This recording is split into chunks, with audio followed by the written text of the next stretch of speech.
ఆంధ్రప్రదేశ్లో కొత్త ప్రభుత్వం కొలువుదీరిన వేళ ముఖ్యమంత్రి చంద్రబాబు నాయుడు వరుసగా ఎన్నికల్లో ఇచ్చిన హామీలను అమలు చేసుకుంటూ వెళ్తున్నారు. తొలి రోజే 5 సంతకాలు చేశారు. ఇక మరికొన్ని కీలకమైన హామీలు కూడా వేచి చూస్తున్నాయి. ఇచ్చిన హామీలన్నిటికీ అమలు చేసే దిశగా ప్రభుత్వం ప్రయత్నిస్తోంది. అందులో భాగంగా అధికారులతో నిధుల సమీకరణపై చంద్రబాబు త్వరలోనే ఆర్థిక శాఖ ఉన్నతాధికారులతో సమావేశం కానున్నారు. నిధులను వీలైనంత త్వరితగతిన సమీకరించి మరొక ప్రధానమైన హామీని కూడా అమలు చేసే దిశగా చంద్రబాబు ప్రభుత్వం ప్రయత్నాలు ప్రారంభించింది అని చెబుతున్నారు. ఈ ఏడాది పాఠశాలలు ప్రారంభమయ్యాయి.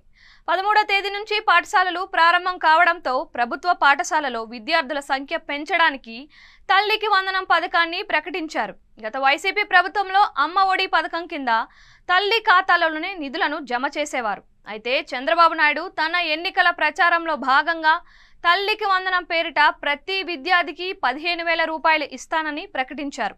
ఇంట్లో ఎంతమంది విద్యార్థులున్నా వారికి పథకం వస్తుందని కూడా చంద్రబాబు ఎన్నికల ప్రచారంలో పదే పదే చెప్పారు.